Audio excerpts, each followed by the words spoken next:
Hallelujah. Hallelujah. परमेश्वराचं नाव धन्यवाद देऊ, त्याची स्तुती करूया. खरोखरच देव आमच्यासाठी चांगला आहे. त्याची दया सनातन बायबल सांगतं की ते सत्यता पिढ्यानपिढ्या टिकणारी आहे. खरंच उपासनेमध्ये पुन्हा एकदा एक नवीन अनुभव देवाने आम्हाला दिला. जर वचन त्याने आम्हाला दिलं की तो म्हणतो की अवकष्टी व भाराक्रांत जन हो, तुम्ही सर्व मजकडे या, म्हणजे मी तुम्हाला विसावा देईन. आणि आज जग हे पूर्ण त्याच गोष्टीमध्ये शोधात आहे. सर्व काही त्यांच्याकडे, पण विसावा नाही, खरी शांती नाही आहे. पण धन्य तुम्ही आणि मी, आज तुमच्याकडे आणि माझ्याकडे प्रभू येशू ख्रिस्त आहे. त्याची शांती आज आमच्याकडे, म्हणून आम्हाला कुठल्या गोष्टीची भीती वाटत नाही, काळजी वाटत नाही, चिंता वाटत नाही. आमचा पूर्ण विश्वास आहे की आमचा प्रभू आमची प्रत्येक परिस्थिती जाणतो आणि तो बदलायला समर्थ देव आहे. म्हणून आज त्या प्रभूच्या नावाला आपण धन्यवाद देऊया, त्याची स्तुती करू. आपण एक शास्त्र वाचूया. ते मग त्याला पहिलं पत्र याचा 4था अध्याय आणि 6वं वचन या ठिकाणी सांगतं. ते मग त्याला पहिले पत्र 4था अध्याय 6वं वचन. ह्या गोष्टी बंधुवर्गापुढे मांडल्या तर विश्वासाच्या वचनांनी व ज्या सुशिक्षणाला तू अनुसरलास त्याच्या वचनाने पोषण करून घेणारा असा तो ख्रिस्त येशूचा चांगला सेवक होशील. देवा वाचलेले वचन आम्हाला आशीर्वाद कर. दुसऱ्या भाषांतरामध्ये असं म्हटलेले की तू बंधुवर्गाला आठवण करून देशील तर. याचं इथं सेवकाविषयी सांगितलेलं आहे, जो येशू ख्रिस्ताला आपला वैयक्तिक तारण म्हणून स्वीकारतो. तो प्रत्येक व्यक्ती तो सेवक आहे, ती सेविका आहे. म्हणून ते कोणीतरी असं नाही की कोणते प्रतिष्ठित आहे, कोण खाली, असं नाही.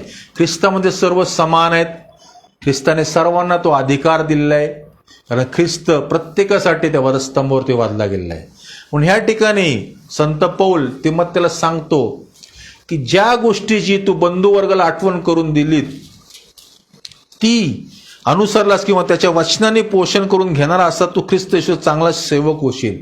आता खूप महत्वाची गोष्ट आम्हाला ठिकाणी पाहायला मिळते की सेवकांविषयी काही गोष्टी बायबलमध्ये आम्हाला पाहायला मिळतात किंवा सांगितले गेले की सेवक कशा प्रकारे असावा, त्याचं वागणं कसं असावं, त्यांनी कशा प्रकारे परमेश्वराची भीती बाळगावी, कसं त्याच्या मार्गात चालावं आणि कशा प्रकारे त्यांनी मंडळीला शिक्षण दिलं पाहिजे. म्हणून आम्हाला पाहिजे की कुठल्या गोष्टीविषयी सेवकाने मंडळीला आठवण करून दिले पाहिजे किंवा कुठल्या गोष्टीविषयी त्याने स्मरण करून दिलं पाहिजे, ते सांगणं खूप महत्त्वाचं आहे. आणि ज्यावेळेस आम्ही ते देवाच्या आत्मेने आपण काही वचनं पाहणार आहोत की काय गोष्टी देव आम्हाला शिकवतो, आणि शिकणं आमच्यासाठी खूप महत्त्वाचं आहे. कारण प्रभूचं वचन हे आम्हा सर्वांसाठी खूप आशीर्वादाचं आहे, किंवा या वचनातनं आम्हाला खूप काही बोध होतो. एक चांगला सेवक किंवा चांगली सेविका कशा प्रकारे असली पाहिजे देवाचं वचन आम्हाला शिकवतं. पेत्राचं 2रं पत्र याचा 1ला अध्याय आणि 12 वचन सांगतं की ह्या कारणास्तव जरी तुम्हाला ह्या गोष्टी माहीत आहेत आणि तुम्हाला प्राप्त झालेल्या सत्यात तुम्ही स्थिर झालेले आहात, तरी तुम्हाला त्यांची नेहमी आठवण देण्याची मी काळजी घेईन. आज आम्हाला या वचनामध्ये पाहायला मिळतं की तो म्हणतो की तुम्हाला सर्व काय माहिती आहे, सर्व काय माहिती आहे, तुम्ही सत्यामध्ये स्थिर झालेले आहात, सत्य तुम्हाला माहिती आहे, प्रभूचं वचन तुम्हाला चांगल्या प्रकारे माहिती आहे. येशू ख्रिस्त हा प्रभू आहे, तुमचा त्याच्यावरती पूर्णपणे विश्वास आहे. तो तारणार आहे, तो उद्धारक आहे, तो मेंढपाळ आहे, सर्व आम्हाला माहिती आहे. पण याची वारंवार आठवण करून देणं मंडळीला खूप गरजेचं आहे. प्रत्येक वेळेला सेवकांनी ती आठवण करून देणं गरजेचं आहे मंडळीला, की तो या ठिकाणी पेत्र म्हणतो की तुम्ही सत्यामध्ये स्थिर आहात, तुम्हाला प्रत्येक गोष्टीची माहिती आहे, पण तो असं म्हणतो की तरी तुम्हाला त्याची नेहमी आठवण देण्याची मी काळजी घेईन. सेवक हा नेहमी मंडळीची काळजी घेणारा असला पाहिजे. मंडळीतल्या प्रत्येक व्यक्तीविषयी त्याला माहिती पाहिजे, त्याच्या कुटुंबाविषयी त्याला माहिती पाहिजे. प्रत्येक कुटुंबामध्ये काय चाललेलं आहे, कशा प्रकारे जगत आहेत ते, त्यांना कुठल्या गोष्टीची अडचण आहे का, ते पाहणं काम प्रत्येक सेवकाचं आहे. म्हणून या ठिकाणी म्हणतो की तुम्ही स्थिर आहात, तुम्ही प्रभूमध्ये आहात, तुम्ही चर्चला जाता, प्रभूच्या मार्गात आहात, सर्व काय. पण ह्या गोष्टीचे पेत्र म्हणतो की मी वारंवार आठवण करून देणं महत्वाचं आहे. त्याच्या मागचं कारण जर आम्हाला पाहायचं असेल तर त्याच अध्यायामध्ये, पहिल्याच अध्यायामध्ये 3ऱ्या वचनापासून जर आपण पाहिलं, तिथं पाहायला मिळतं की ज्याने तुम्हाला ने आम्हाला आपल्या गौरवासाठी व सात्विकतेसाठी पाचारण केले, त्याच्या ओळखीच्या द्वारे त्याच्या ईश्वरी सामर्थ्याने जीवनास व सुभक्तीस आवश्यक असलेल्या सर्व गोष्टी आपल्याला दिल्या आहेत. सर्व प्रभूने आम्हाला दिलेलं आहे. सुभक्तीसाठी, ईश्वरी सामर्थ्याने जीवन जगण्यासाठी सर्व काय आम्हाला दिले. पुढे असं म्हटलेलं आहे की त्याच्या योग्य मोलवान व ती मान अशी अभिवचने आपल्याला देण्यात आली आहेत. सर्व गोष्टी आम्हाला दिलेल्या आहेत. सर्व आम्हाला माहिती आहे. सर्व गोष्टीविषयी आम्ही विश्वासू आहोत. प्रभूवर आमचा पूर्णपणे विश्वास आहे. सर्व गोष्टी आम्हाला समजतात. पण काय काय गोष्टीला आम्हाला समजणं महत्वाचं आहे. अभिवचनच दिली आहेत. पुढे असं म्हटलं की यासाठी की त्याच्याद्वारे तुम्ही वासनेपासून उत्पन्न होणारी जगातील भ्रष्टता चुकवून ईश्वरी स्वभावाचे वाटेकरी व्हावे. सर्व आम्हाला माहिती आहे. सत्य आमच्यापर्यंत आलेले. आम्ही येशू ख्रिस्ताच्या नावामध्ये बाप्तिस्मा, त्रैक्यमध्ये आमचा बाप्तिस्मा सुद्धा झालेला आहे. अभिवचन सुद्धा आमच्याकडे आहेत. आम्ही ती क्लेम करतो, बोलतो. सर्व काही चांगली गोष्ट आहे. पण मला तुम्हाला या ठिकाणी काही गोष्टीची आठवण करून द्यायची. तिथं असं पत्र म्हणतो की त्याच्याद्वारे तुम्ही वासनेपासून उत्पन्न होणारी जगातील भ्रष्टता चुकवून ईश्वरी स्वभावाचे वाटेकरी व्हावे. जगातली वासना जी आम्हाला सहज आमच्या डोळ्यासमोर येते, मोबाईलद्वारे आमच्या समोर लगेच येते. बऱ्याचशा गोष्टीद्वारे ते घडतात. आणि इथं असं म्हटलेलं आहे की वासनेपासून उत्पन्न होणारी भ्रष्टता चुकवून ईश्वरी स्वभावाचे वाटेकरी व्हावं. ईश्वरी स्वभावाचे वाटेकरी व्हावं. आज आम्हाला देवाने जे निवडले गेले ते आम्ही जास्त प्रमाणामध्ये पूर्णपणे ख्रिस्ताला समर्पित होऊन त्याचे वाटेकरी होण्यासाठी निवडलेले. आम्ही दोन धन्याची चाकरी करू शकत नाही. आम्ही एकावर प्रीती करू, एकाचा द्वेष करू. आम्ही जगावर पण प्रेम करू शकत नाही, ख्रिस्तावरती सुद्धा प्रेम करू शकत नाही. तो पूर्णपणे आम्हाला ख्रिस्ताला अनुसरूनच जगायचंय. ख्रिस्ताच्या मार्गातच चालायचंय. मग इथं असं म्हटलेलं या ठिकाणी की तो म्हणतो की मी जगातील भ्रष्टता चुकवून, म्हणजे आम्हाला त्या गोष्टीत नजर अंदाज करायच्या, डोळ्याच्या पडद्या पांग टाकायच्यात आम्हाला डोळ्याच्या. त्याच्यामध्ये आम्ही अडकून पडलं नाही पाहिजे. मोहामध्ये कुठं अडकलं नाही पाहिजे. व्यभिचारामध्ये कुठं अडकलं गेलं नाही पाहिजे.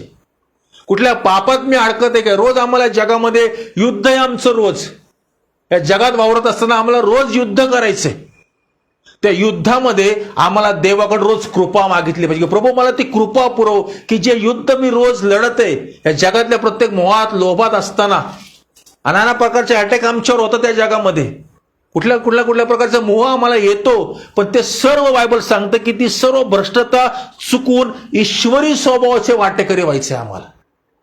ईश्वरी स्वभाव म्हणजे ख्रिस्ताचा स्वभाव आज आमच्यामध्ये दिसला पाहिजे. याचं स्मरण आम्हाला आज तुम्हाला करून द्यायचंय. याची आठवण मला तुम्हाला करून द्यायची. यासाठी की याच कारणास्तव तुम्ही होईल तितका प्रयत्न करून आपल्या विश्वासात सात्विकतेत ज्ञानाची भर टाकायची. मला तुम्हाला आठवण करून द्यायची या ठिकाणी. एक सात्विकतेचं जीवन जगत असताना त्याच्यामध्ये प्रभूच्या वचनाचं ज्ञान सतत माझ्याकडे असलं पाहिजे. सतत मी त्याच्यामध्ये चाललं पाहिजे, तसं वागलं पाहिजे. आणि ज्यावेळेस आम्ही अशा प्रकारचं चालू किंवा वागू त्यावेळेस आमच्या जीवनामध्ये परमेश्वराचं अद्भुत कार्य होतं. त्यावेळेस कार्य होतं. तोपर्यंत परमेश्वराचं कार्य आमच्या जीवनामध्ये होत नाही. आम्ही सहजरित्या चालू शकत नाही किंवा सहज एक जीवन आम्ही जगू शकत नाही. देवाने आम्हाला वेगळं केलेले. आम्ही पूर्णपणे पवित्र शास्त्रातला जो प्रभू येशू ख्रिस्त आहे त्याच्या अनुसरूनच आम्हाला चालायचे, जगायचे. आम्ही आमच्या इच्छेने जगू शकत नाही. आम्ही आमच्या योजनेने जगू शकत नाही. तर देवाने आम्हाला ज्या गोष्टी सांगितल्या त्याच गोष्टीने आम्हाला चालायचे. जी पहिली गोष्ट म्हणजे आम्हाला देवाने परमेश्वराने निवडलेले त्याच्या राज्याच्या वाढीसाठी. राज्याच्या वाढीसाठी तुम्हाला निवडले. म्हणून यशायाचं पुस्तक याचा 58वा अध्याय जर तुम्ही या ठिकाणी वाचाल, पहिलं वचन आम्हाला या ठिकाणी सांगतं की देवाने आम्हाला त्याच्या राज्याच्या वाढीसाठी निवडले. असं म्हटलेलं आहे की कंठवर कर, कसर करू नको, आपला स्वर करण्याप्रमाणे मोठा कर. माझ्या लोकास त्यांचे अपराध, याकोबाच्या घरास त्यांचे पातके विदित कर. आम्हाला देवाने काहीतरी जबाबदारी दिली. एक सेवक या नात्याने मला तुम्हाला त्याची आठवण करून द्यायची की देवाने आम्हाला जबाबदारी दिली की तो म्हणतो की माझ्या लोकांस त्यांचे अपराध आणि याकोबाच्या घरात त्यांचे पातके विदित कर. आम्हाला ते लोकांना सांगितलं पाहिजे या गोष्टी. जे विश्वास असणारे लोक सुद्धा आता रूढी परंपरेने जगायचा प्रयत्न करत आहेत. आज परमेश्वर आम्हाला सांगत आहे की आमचं जीवन हे पूर्णपणे प्रभूंनी वेगळं केले यासाठी की आम्ही जाऊन ख्रिस्त लोकांना सांगितलं पाहिजे. सुवार्तेचं काम प्रभूने तुम्हाला आणि मला दिले. म्हणून यशाच्या पुस्तकाचा 62वा अध्याय आणि 6वं वचन आम्हाला ठिकाणी असं सांगतं, हे यरूशलेमा, मी तुझ्या कोटावर पहारेकरी नेमले आहेत, ते रात्रंदिवस उगे राहत नाहीत. अहो परमेश्वराला स्मरण देणारो, तुम्ही विसंबू नका. रात्रंदिवस उभं राहत नाही या ठिकाणी तो सांगत आहे. आज आम्हाला रात्रंदिवस परमेश्वराच्या समोर उभं राहणं गरजेचं आहे. आम्ही लोकांसाठी मध्यस्थी करणं गरजेचं आहे. आज लोकांसाठी मी अश्रू गाळणं गरजेचं आहे. आम्ही आमचं वैयक्तिक जीवनच जगत आहोत, पण देवाने जी जबाबदारी आज आम्हाला दिलेली आहे एक सेवक या नात्याने किंवा प्रभूने जर आम्हाला निवडले तर आमच्यामध्ये काहीतरी जबाबदारी देवाने दिल्या त्या आम्ही पार पाडल्या पाहिजेत. तो या ठिकाणी म्हणतो की ते रात्रंदिवस उगे राहत नाहीत. अहो परमेश्वराला स्मरण देणारो, तुम्ही विसंबू नका. मनुष्यावर विसंबू नका, तर देवावरती विसंबून राहा. आणि रात्रंदिवस आम्हाला देवाच्या सानिध्यामध्ये, परमेश्वराच्या सानिध्यामध्ये आम्हाला दिवस काढायचे आहेत. म्हणून यशकेलाचं पुस्तक याचा 4था अध्याय आणि 4थं वचन आम्हाला असं सांगतं की तर असं म्हटलेलं आहे, आणखी तू आपल्या डाव्या कुशीवर नीस व इस्रायल घराण्याचा अधर्म त्या कुशीवर ठेव. जितके दिवस तू त्या कुशीवर निजून राहशील तितके दिवस त्यांच्या अधर्माचा भार वाहत राहा. आज आम्ही ज्या उद्देशाने या ठिकाणी जमत आहोत तो उद्देश तुम्हाला आणि मला सर्वांना माहिती आहे की देव आम्हाला या ठिकाणी या परिसराचा भार व्हायला सांगत आहे. प्रत्येक व्यक्तीचा भार व्हायला आज आम्हाला सांगत आहे. एक चांगला सेवक आहे नात्याने प्रभूने आम्हाला काहीतरी कर्तव्य करायला सांगितले, काहीतरी जबाबदारी दिली आहे. ती म्हणजे इथं असं म्हटले की जितके दिवस तू त्या कुशीवर निजून राहशील तितके दिवस त्या अधर्माचा भार वाहत राहा. आज आम्हाला आमच्या या परिसराचा भार व्हायचा आहे. आज आम्हाला प्रार्थना करायची दैनंदिन रोजच्या जीवनामध्ये. वैयक्तिक आमचं मागणं बाजूला ठेवून आम्ही देवाने दिलेली जबाबदारी, एक सेवक या नात्याने दिलेली जबाबदारी आम्हाला पार पाडायची. ती म्हणजे आम्हाला तो भार व्हायचा आहे. या ठिकाणी आम्हाला प्रार्थना करायची, लोकांसाठी मध्यस्थी करायची. माझ्या भाऊ बहिणींनो, जशा प्रकारे आमचं तारण झालेले, आमची सुटका झालेली, आमची पाप क्षमाला आम्हाला मिळाली आहे, तशाच प्रकारे देवाने त्यांच्या जीवनामध्ये सुद्धा कार्य करावं, त्यांची पाप क्षमा करावी, त्यांचं तारण व्हावं, त्यांना सुटका मिळावी, त्यांना सार्वकालिक जीवन मिळावं. हे ओझं घेऊन आम्हाला चालायचंय. आम्ही आमचं ओझं स्वतःच ओझं घेऊन चालत आहोत. आमचंच ओझं एवढं झालेलं आहे की आम्हाला आता दुसऱ्यांचं ओझं घेताच येत नाहीये. म्हणून मी पवित्र आत्म्याद्वारे जे वचन आमच्याकडे आले की अहो कष्टी हो भाराक्रांत जनो, तुम्ही सर्व माझकडे या, म्हणजे मी तुम्हाला विसावा दे. विसावा फक्त आम्हाला ख्रिस्ता जवळच आहे. आमचं सर्व ओझं त्या परमेश्वराच्या चरणावर टाकून देऊ आणि आम्ही ते घेऊ या ओझं आणि चालायला सुरुवात करू. म्हणून योहान कृषी वर्तमान याचा 21वा अध्याय आणि 16 वचन आम्हाला या ठिकाणी असं सांगतं, 21-16 तिथं असं म्हटलेलं आहे. पुन्हा दुसऱ्यांदा त्याला म्हणाला, योहानाच्या पुत्रा शिमोना, माझ्यावर प्रीती करतोस काय? तो त्याला म्हणाला, होय प्रभू, मी आपल्याला प्रेम करतो, हे आपल्याला ठाऊक आहे. त्याने त्याला म्हटले, माझी मेंढरे पाळ. पहा, परमेश्वराने आम्हाला जबाबदाऱ्या दिलेल्या आहेत. आज आम्ही त्याचे सेवक सेविका आहोत. येशू ख्रिस्ताने जाण्या अगोदर सर्व काही त्यांनी व्यवस्था लावून गेलेलं आहे. पेत्राला तो सांगत या ठिकाणी की जी माझी मेंढरं आहे त्यांना तू पाळ. आज आम्हाला त्या मेंढरांना पाळायला परमेश्वर सांगत आहे. जर मी येशू ख्रिस्तावर प्रीती करत आहे तर इथं असं म्हटलेलं आहे की होय प्रभू, मी आपलं प्रेम करतो. त्या अगोदर येशू ख्रिस्ताला विचारतो की माझ्यावर प्रीती करतोस काय? काय आज मी प्रभू येशू ख्रिस्तावर खरी प्रीती करत आहे काय? येशू ख्रिस्ताकडे मी स्वार्थाने येत आहे, माझा स्वार्थ मी साधत आहे का प्रभूकडे येऊन? जेव्हा तुमचा स्वार्थ तुम्ही साधत असाल तर हाती काही लागणार नाही. निस्वार्थ ख्रिस्तावर प्रीती करा, कारण त्याने तुमच्या माझ्यासाठी खूप मोठं बलिदान त्या वधस्तंभावरती दिलेलं आहे. आमच्यासाठी त्याने मोल चुक्त केलेलं आहे. त्याने आपली खंडणी भरलेली आहे. तुम्हाला आणि मला त्याने विकत घेतलेलं आहे. म्हणून जर मी ख्रिस्तावर प्रीती करतो तर माझी जबाबदारी आहे की या मेंढर पाळायला तो सांगत आहे. जर मेंढर पाळणं जर आम्हाला सांगितलेलं आहे तर ते पाळत असताना आमच्यामध्ये कुठल्याच प्रकारचा मोह नसावा, कुठल्याच प्रकारचा लोभ नसावा. कारण देवाने आम्हाला सांगितलेल्या ठिकाणी पेत्राचं पहिलं पत्र 5वा अध्याय 2-3 वचन सांगतं की तुम्हामधील देवाच्या कळपाचे पालन करा. करावे लागते म्हणून नव्हे, तर देवाच्या इच्छेप्रमाणे संतोषाने त्याची देखरेख करा. द्रव्य लोपाने नव्हे, तर उत्सुकतेने करा. लक्षात घ्या, जी सेवा प्रभूने तुम्हाला दिलेली आहे, ज्या गोष्टीसाठी प्रभूने तुम्हाला निवडलेलं आहे, जे पाचारण देवाने तुम्हाला केलेलं आहे, ते पाचारण ओळखून ती सेवा आम्ही पूर्णपणे देवाच्या इच्छेमध्ये आणि संतोषाने केली पाहिजे. करावी लागते म्हणून करू नये, जबरदस्तीने करू नये, प्रार्थनेला बसायचं म्हणून बसू नये. तर माझ्यामध्ये ती ओढ पाहिजे, ओझं पाहिजे की नाही, आज देव माझ्या संगती बोलणार आहे. त्या अपेक्षेने जेव्हा आम्ही बसतो त्यावेळेस देवाचा शब्द आमच्यापर्यंत येतो आणि आम्हाला आशीर्वाद प्राप्त होतात. म्हणून त्या ठिकाणी तो म्हणतो की तुम्हामधील देवाच्या कळपाचे पालन करा. करावे लागते म्हणून नाही, तर देवाच्या इच्छेप्रमाणे संतोषाने त्याची देखरेख करा. द्रव्य लोभाने नव्हे, तर उत्सुकतेने करा. स्वार्थ नसावा आमचा प्रभूच्या कार्यामध्ये. स्वार्थ नाही, तर उत्सुकतेने केली पाहिजे. तुमच्या हाती सोपवले लोकांवर धनीपण करणारे असे नव्हे, तर कळपाला कित्ते व्हा.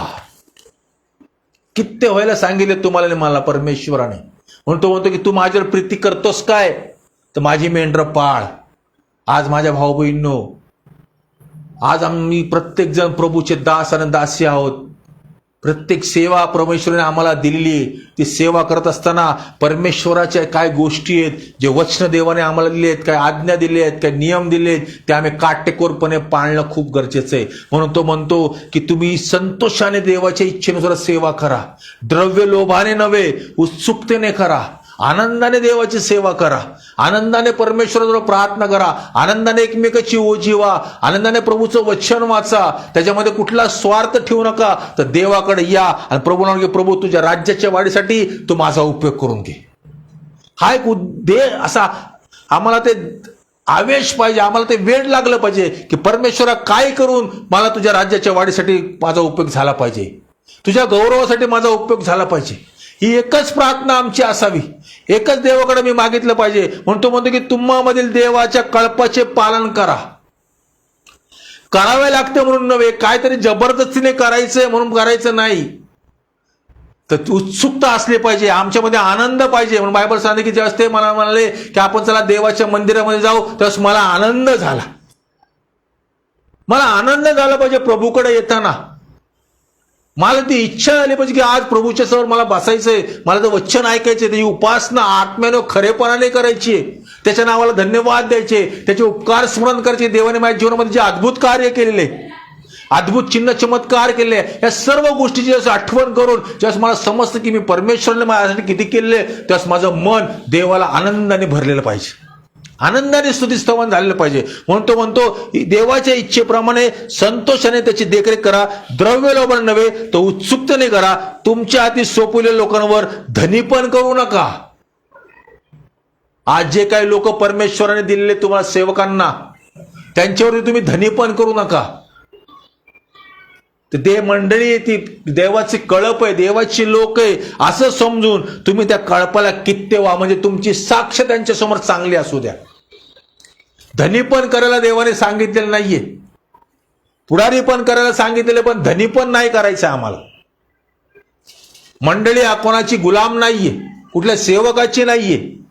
मंडळी त्या स्वर्गीय पित्याची, प्रभू येशू ख्रिस्ताची, त्याच्यावरती पूर्णपणे ती गोष्ट प्रभूने आम्हाला दिली ती आम्ही पाळली पाहिजे, त्याप्रमाणे आम्ही चाललं पाहिजे. एक चांगल्या सेवकाचे कर्तव्य आज आपण या ठिकाणी पाहत आहोत. दुसरं एक वचन आपण या ठिकाणी वाचूया. प्रेषितांचं कृत्याचा 5वा अध्याय आणि 20वा वचन आम्हाला या ठिकाणी सांगतं.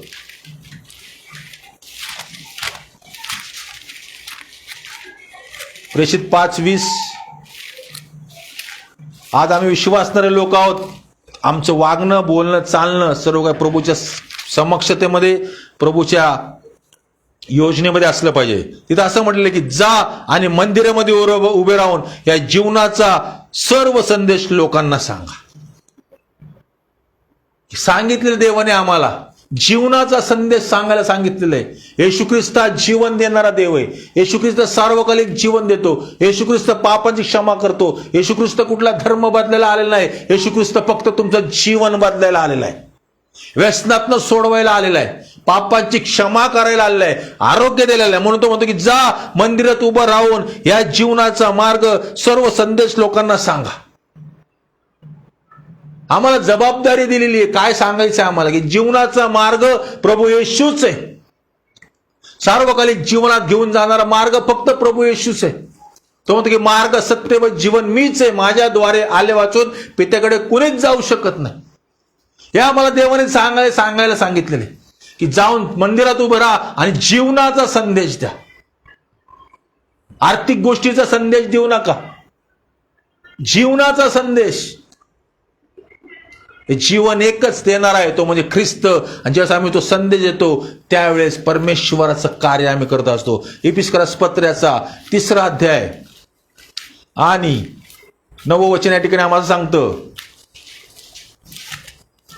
इफिस 3:9 इथं असं म्हटलेलं आहे,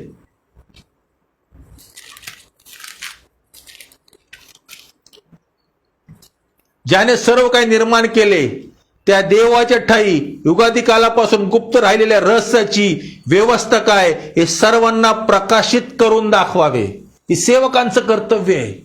दास दासी जे प्रभूने निवडले त्यांची जबाबदारी आहे की तो येतो म्हटलो तिथं म्हणतो गुप्त राहिलेल्या रहस्याची व्यवस्था काय हे सर्वांना प्रकाशित करून दाखवावे. रहस्याची व्यवस्था, जे रहस्य, गूढ रहस्य कुठे? देवाच्या वचनामध्ये, या पवित्र शास्त्रामध्ये. ते देवाकडे मला बसून मागितलं पाहिजे, प्रार्थना केल्या पाहिजे, देवाकडे मध्यस्थी केली पाहिजे. प्रभू मला हे जे गुप्त राहिलेली रहस्याची व्यवस्था काय हे मला सांगायचंय, माझ्या मंडळीला लोकांना मला सांगायचंय, ते तुम्हाला प्रगट कर. त्यासाठी ते सर्वांना प्रकाशित करून दाखवावं. ही देवाची योजना आहे. एक जबाबदारी कोणाची आहे? एक सेविकेची आहे की त्याने असं म्हणले की ज्याने सर्व काही निर्माण केले त्या देवाच्या ठाई युगादी कालापासून गुप्त राहिलेल्या रहस्याची व्यवस्था काय? गुप्त राहिलेली व्यवस्था युगादी कालापासून, सुरुवातीपासून जे गुप्त राहिलेल्या गोष्टी परमेश्वराने प्रार्थना केली पाहिजे. प्रभू ते ज्ञान तुम्हाला दे, ते रहस्य मला प्रकट कर, जे मी मंडळीला सांगू. जी व्यवस्था काय ती मंडळीला सांगू, हे सर्वांना प्रकाशित करून दाखवावे. यासाठी की जो युगादी कालचा संकल्प त्याने आपल्या प्रभू येशू ख्रिस्तामध्ये सिद्धीस नेलाय, त्याप्रमाणे देवाने नानाविध ज्ञान स्वर्गातील अधिपती व अधिकारी यांना मंडळीच्या द्वारे आता कळावे. लक्षात घ्या, सेवकांची सेवा काय कर्तव्य आहे? हे ज्ञान आम्ही स्वर्गातील अधिपती व अधिकारी यांना मंडळीच्या द्वारे आता कळावे. कोणाच्या द्वारे? फक्त कशाद्वारे नाही, तर मंडळीच्या द्वारे कळलं पाहिजे. त्यासाठी माझ्या प्रार्थना असल्या पाहिजेत, मला मध्यस्थीला बसलं पाहिजे, देवाकडे ते ज्ञान मी मागितलं पाहिजे. माझ्या भाऊ बहिणींनो, एक नुसतं विश्वासानं जीवन म्हणून आम्हाला जगायचं नाहीये. फक्त रविवार ते रविवार आम्ही ख्रिस्ती लोक नाहीये, तर आम्हाला देवाने काहीतरी जबाबदारी दिली. तो इथं म्हणतो की ज्याने सर्व काही निर्माण केले त्या देवाच्या ठाई युगादी कालापासून गुप्त राहिलेल्या रहस्याची व्यवस्था काय हे सर्वांना प्रकाशित करून दाखवावे. यासाठी की जो युगादी कालचा संकल्प त्याने आपल्या प्रभू येशू ख्रिस्त येशूमध्ये सिद्धीस नेला आहे, त्याप्रमाणे देवाचे नानाविध ज्ञान स्वर्गातील अधिपती व अधिकारी यांना मंडळीच्या द्वारे आता कळावे.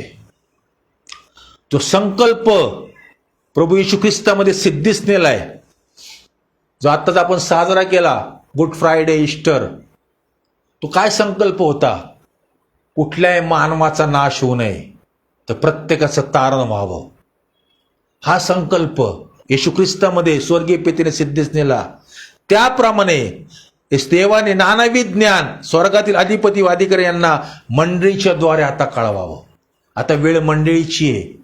मंडळी आता ज्ञानाने भरली गेली पाहिजे, मंडळी आता आत्म्याने भरली गेली पाहिजे, मंडळी आता देवाच्या रहस्याने भरली गेली पाहिजे, मंडळी आता नानाविध गुज रहस्य ज्ञान यांनी भरली गेली पाहिजे. आणि तेच आता लोकांना गरज आहे. माझ्या भाऊ बहिणी, आज ज्ञानाने भरण्याची गरज आहे, देवाच्या वचनाने. आणि जसं आम्ही ते भरू तस परमेश्वर आमच्याकडे अद्भुत कार्य करणार आहे. यास आपण अजून एक शास्त्र भाग वाचणार आहोत.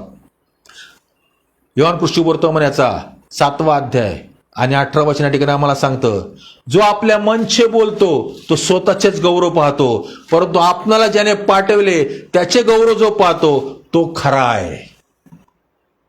आपल्या मनाचे सांगणारे भरपूर आहेत, भविष्यवाण्या स्वतःच्या करणारे भरपूर आहेत, पण खरा व्यक्ती, खरा सेवक सेविका कोण असेल या ठिकाणी, की जो ज्याने पाठविले त्याचे गौरव जो पाहतो तो खरा आहे. माझ्या बोलण्यात प्रभूचं वचनच असलं पाहिजे, देवाचं वचनच मी लोकांना सत्य सांगितलं पाहिजे. म्हणून सांगतं, सत्य तुम्हाला समजेल आणि सत्य तुम्हाला बंधनमुक्त करेल. आज प्रभूचं जे वचन आहे, जे रहस्य आहे, ते जाणून घेऊन आम्ही लोकांना सांगितलं पाहिजे. ही सेवकांची जबाबदारी आहे. हे कर्तव्य देवाने तुम्हाला आणि मला दिले, म्हणून त्याच्यामध्ये ती अनिती नाहीये. देवाने तुम्हाला मला निवडले का माझ्या भाऊ बहिणींनो, की आम्ही विश्वासू खरेपणाने देवाची सेवा करावी, निस्वार्थपणे देवाची सेवा करावी. कुठल्याच प्रकारचा त्याच्यामध्ये स्वार्थ नसावा. बायबल सांगितलं, तुम्हाला फुकट मिळाले, तुम्ही लोकांना फुकट द्या. तुमचा पुरवठा करायला देव समर्थ आहे, तुमच्या गरजा भागवायला देव समर्थ आहे. म्हणून बायबल सांगितलं, प्रथम त्याचं राज्य व त्याची धार्मिकता मिळवा, बाकीच्या सर्व गोष्टी तुम्हाला आपोआप मिळेल. त्याचं राज्य मला कसं मिळवता येईल, त्या राज्याच्या वाढीसाठी मला कसं झटता येईल, कसं एक आत्मेत देव राज्यामध्ये आणता येईल, ह्याच्यासाठी मी प्रयत्न केला पाहिजे. जसं माझं तारण झाले, जसं माझी सुटका मिळाली आहे, तसं माझ्या शेजाऱ्याचं तारण व्हावं, त्याची पाप क्षमा व्हावी, त्याचा स्वर्गामध्ये स्वर्ग राज्यामध्ये प्रवेश व्हावा, ह्याच्यासाठी माझ्या प्रार्थना पाहिजेत. बाकीच्या गोष्टी माझ्या भावाने तुम्हाला आपोआप मिळतील. त्यामागे तुम्हाला धावायची गरज नाहीये. फक्त माझा एकच उद्देश पाहिजे, की देव राज्यासाठी मला काय करता येईल, प्रभूचं राज्य वाढण्यासाठी मला काय करता येईल, ही माझी प्रार्थना पाहिजे. याच्यामुळे मी त्या प्रार्थना करायला सुरुवात करू. मी खात्रीनं सांगतो, देव तुमचा अद्भुतरित्या उपयोग करेल. अद्भुत, तुम्ही विचारही केला नाही अशा परमेश्वराच्या ठिकाणी तुम्हाला उभं करेल, अशा देशात तुम्हाला उभं करेल, अशा राज्यात तुम्हाला उभं करेल, अशा शहरामध्ये तुम्हाला देव उभं करेल की तुम्ही कधी विचार केला नव्हता. पण माझी प्रार्थना आजची काय, माझ्या स्वतःसाठी प्रार्थना असेल तर अजून थांबूया आणि देवाची प्रार्थना करू. प्रभू, तुझ्या राज्याच्या वाढीसाठी माझा उपयोग कर, तुझ्या गौरवासाठी माझा उपयोग कर, अशी प्रार्थना करू. मी निश्चित सांगतो, परमेश्वर तुम्हाला आशीर्वादित केल्याशिवाय राहणार नाही, आशीर्वाद केल्याशिवाय राहणार नाही. म्हणून या ठिकाणी वचन आम्हाला पाहायला मिळतं, की तो म्हणतो की गुप्त राहिलेल्या रहस्याची व्यवस्था काय, हे सर्वांना प्रकाशित करून दाखवावे. ही माझी प्रार्थना पाहिजे, की प्रभू ते गुप्त रहस्य काय आहे ते मला प्रगट कर, जे मला माझ्या लोकांना मंडळीला सांगता आलं पाहिजे. सत्य सांगितलं गेलं पाहिजे आज मंडळीमध्ये, सत्य. आणि जसं आम्ही सांगू तर अद्भुत कार्य होणार आहे. मंडळीमध्ये पवित्र आत्म्याचं सामर्थ्य उतरलेले प्रत्येक व्यक्ती हा सुवार्थिक बनेल, पाळक बनेल, शिक्षक बनेल आणि हा मोठं कार्य या जगामध्ये परमेश्वराचं घडणार आहे. ही आम्हाला दिलेली जबाबदारी आहे. आम्हाला बसून आता राहायचं नाहीये, तर आम्हाला जाऊन लोकांना प्रभू सांगायचं आहे, येशू ख्रिस्त सांगायचं आहे. जोपर्यंत सांगत नाही तोपर्यंत कार्य घडणार नाही. म्हणून वचन आम्हाला या ठिकाणी सांगतं, रोमकरास पत्र याचा 10वा अध्याय, तिथं असं म्हटलेलं आहे,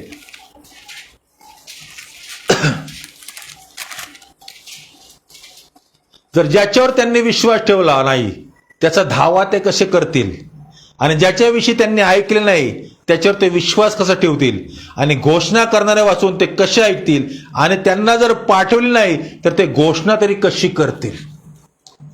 आम्ही फक्त आमच्या स्वतःपुरताच जगत राहिलो, आम्ही आमच्या स्वतःच प्रभू ठेवलेला आहे, की आम्ही त्याच्यावर विश्वास ठेवला, तो आमच्यासाठी झाला, तर आम्ही घोषणाच केली नाही, त्यांना कसं ऐकू जाणार आहे.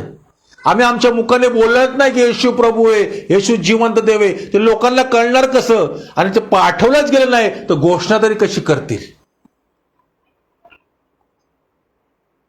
आज जर आम्हाला प्रत्येकाला पाठवायची गरज आहे. येशू ख्रिस्ताने सुद्धा त्यांच्या शिष्यांना अधिकार देऊन पाठवले, संगती घेऊन नाही फिरला तो. आज तुम्हाला जायची गरज आहे माझ्या भाऊ बहिणींनो, देवाचं वचन घेऊन जायची गरज आहे, घोषणा करायची गरज आहे. म्हणून तो म्हणतो, ज्याच्यावर त्यांनी विश्वास ठेवला नाही त्याचा धावा ते कसे करतील.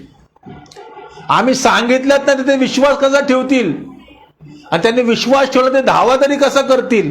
पुढे असं म्हटलेलं आहे, आणि ज्याच्याविषयी त्यांनी ऐकले नाही त्याच्यावर ते विश्वास कसा ठेवतील.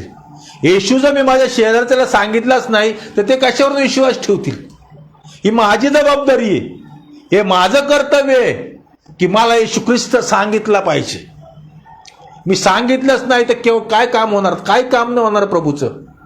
म्हणून या ठिकाणी असं म्हटलेलं आहे, आणि घोषणा करणारे वाचून ते कसे ऐकतील. मी घोषणाच केली नाही तर मी माझं मुख बंद ठेवून राहिलो. प्रभू फक्त माझ्या पुरतच, मला नाही सांगायचं. पण माझ्या भाऊ बहिणींनो, बायबल सांगतं मत्ते शुभवर्तमानाचा 28 अध्याय आणि 19 वचन, हे साऱ्या सृष्टीला जाऊन सुवार्तेची घोषणा करा, त्या पित्याच्या पुत्राच्या आणि पवित्र आत्म्याच्या नावाने बाप्तिस्मा द्या. मी घोषणाच केली नाही तर त्यांना ते कसे ऐकतील. आज घोषणा करणारे बनूया आपण. जर आपण नाही ओरडलो, बायबल सांगते की धोंडे ओरडतील. देवाने आम्हाला दिलेली जबाबदारी आहे. आज आम्ही देवाचं वचन सांगितलं पाहिजे. कसं पण सांगा, प्रभू येशू सांगा, पण लोकांना कसंही सांगा की तो तारणारा आहे, तो उद्धारक आहे, तो मेंढपाळ आहे, तो सार्वकालिक जीवन देणार आहे, तो पाप क्षमा करणार आहे, तो फक्त जीवन बदलेला आलाय, कुठल्या प्रकारचा धर्म बदलेला नाही आला. हे सांगितलं गेलं पाहिजे माझ्याकडून. तो म्हणतो घोषणा करणाऱ्यांनी घोषणाच केली नाही तर त्याने ऐकतील तरी कशी. आम्ही मुख गिळून शांत बसलो तर येशू कसा लोकांना कळणार, नाही कळणार. म्हणून आज आमची जबाबदारी आहे की आम्ही ख्रिस्त गाजवला पाहिजे. म्हणून संत बोलतो की आम्ही तर वधस्तंभावर खिळलेला ख्रिस्त गाजवतो. आम्हाला गाजवायला दिलेला आहे ख्रिस्त, स्वतःपुरतं राखून ठेवायला नाही दिलेलं आहे की आम्ही जाऊन ख्रिस्त गाजवला पाहिजे. माझ्या भावांनो, मला तुम्हाला ठिकाणी हेच सांगायचं आहे, आज फक्त पाळकाची जबाबदारी नाही आहे, तर प्रत्येक विश्वासणाऱ्याची जबाबदारी आहे ख्रिस्ताची घोषणा करायची, प्रभूची घोषणा करायची, जाऊन लोकांना सुवार्ता सांगायची. तुम्ही बरेच वर्ष बऱ्याच ठिकाणी काम करता, जॉब करता. काय मी माझ्या त्या शेजारी जो माझ्या बसतो त्याला सांगितलं का प्रभू येशू ख्रिस्त? नसेल सांगितला. प्रभूकडे ती कृपा मागा आणि सुरुवात करा सांगायला, येशू हाच प्रभू आहे, येशू हाच तारणार आहे. पहा कसं तुमच्या जीवनामध्ये कार्य करेल, तुमच्या जीवनात साक्ष घडेल आणि अनेक आत्मे देवराज्यामध्ये येतील. हालेलुया. असं प्रार्थना करूया. परमेश्वरा, आम्ही तुझ्या नावाला धन्यवाद देतो प्रभू, तुझी स्तुती करतो. आमच्या देवाच्या तू आम्हाला जबाबदाऱ्या दिल्यात प्रभू, त्या जबाबदाऱ्या आम्ही पार पाडाव्यात. यासाठी प्रभू लागणारी कृपा तू आम्हाला पुरव, सहाय्य कर, मदत कर माझ्या देवा. तुझ्या वचनाची घोषणा आम्ही केलीच नाही तर प्रभू लोक ऐकतील कसे, विश्वास तरी कसे ठेवतील माझ्या परमेश्वरा. प्रभू ते गुप्त रहस्य तुझ्या वचनातलं समजणारं ज्ञान तू आम्हाला दे, जेणेकरून प्रभू आम्ही तुझं गौरव करावं. जी सेवा तू आम्हाला दिली, जबाबदारी तू आम्हाला दिली परमेश्वरा, की जाऊन साऱ्या सृष्टीला सुवार्तेची घोषणा करा. प्रभू ते सांगण्याचे मार्ग येशूच्या नावात तू मोकळे कर. पवित्र आत्मा तू आम्हा सर्वांना चालव प्रभू. जे ऑनलाईन पाहत आहेत, पाहणार आहेत प्रभू, इथं बसलेले प्रत्येक माझे भाऊ बहिणी प्रभू, त्यांच्यावरती कृपा कर परमेश्वरा. त्यांच्या मुखाला प्रभूजी तुझ्या त्या पवित्र वेदीवरच्या इंगळाचा स्पर्श कर प्रभूजी. त्यांच्या मुखातनं प्रत्येक शब्द ख्रिस्ता तुला उंचावणारा, तुला गौरवणारा असू दे परमेश्वरा. तुझी साक्ष घडणार असू दे पा. त्यांच्या मुखातनं निघाला प्रत्यक्ष प्रभूजी अनेकांच्या जीवनाचं परिवर्तन करणारा असू दे परमेश्वरा. प्रभू आज त्या प्रत्येकाला ते अधिकार मिळू दे परमेश्वरा, की ज्या ते दुखण्याचे हात ठेवते प्रभू ते बरे होतील माझ्या परमेश्वरा. ज्या व्यक्तीसाठी मध्यस्थी करत बा, त्या कुटुंबासाठी मध्यस्थी करत प्रभू, त्यांच्या जीवनामध्ये कार्य घडले जाऊ दे प्रभूजी. ज्या ठिकाणी प्रभूजी ते आपल्या मुख उघडून प्रभूजी येशू तुझी सुवार्ता सांगते प्रभूजी, ऐकणारे लोक प्रभूजी त्यांना तू दे माझ्या परमेश्वरा. असे लोक दे माझ्या परमेश्वरा. कुठल्याच प्रकारचा विरोध न होता परमेश्वरा. ख्रिस्त गाजवण्यासाठी प्रभूजी हे कृपा या मंडळीवर तू कर, अशी मी प्रार्थना करतो माझ्या परमेश्वरा. तुझे सहाय्य करता हो, प्रत्येकाचा वाटा ठेव, प्रत्येकाच्या गरजा ख्रिस्त येशूमध्ये आपल्या स्वर्गीय भांडर प्रभूजी. कुणी भाऊ बहीण आजारी असले प्रभूजी, तुझा आरोग्याचा हात त्यांच्यावर ठेव प्रभूजी, त्यांना स्पर्श कर, तुझं आरोग्य त्यांना दे पा. कुणी भाऊ बहीण प्रभूजी लग्नासाठी थांबून असले पा, त्यांच्या लग्नाचे मार्ग शिक्षणात मोकळे कर दे पा. त्यांचे सर्व दरवाजे शब्द उघडले जाऊन दे माझ्या परमेश्वरा. प्रभू कोणी जॉबसाठी थांबले असेल त्यांना जॉब मिळून दे पा. कोणाचे बिझनेस थांबून असेल फायनान्ससाठी प्रभूजी, तो फायनान्स रिलीज होऊन दे येशूच्या नावामध्ये माझ्या परमेश्वरा. परमेश्वरा तुझं कार्य वाढलं जाऊ दे पा, तुझं गौरव होऊन दे प्रभूजी, अशा मी प्रार्थना करतो प्रभू येशू ख्रिस्ताच्या नावाने. परमेश्वर इथे प्रत्येक माझ्या बहिणीला जे ऑनलाईन पाहते सर्वांना आज मी आशीर्वादित करतो ते पा. आत्मिक आशीर्वाद, आर्थिक आशीर्वाद, आरोग्याचे आशीर्वाद, कौटुंबिक आशीर्वाद येशूच्या नावात मी प्रत्येकाच्या जीवनामध्ये मोकळे करतो. सर्वमान सन्मान गौरव ख्रिस्त आम्ही तुला देत, येशू ख्रिस्त आमचा तारणारा याच्या नावाने मागतो, म्हणून तो ऐक पित्या.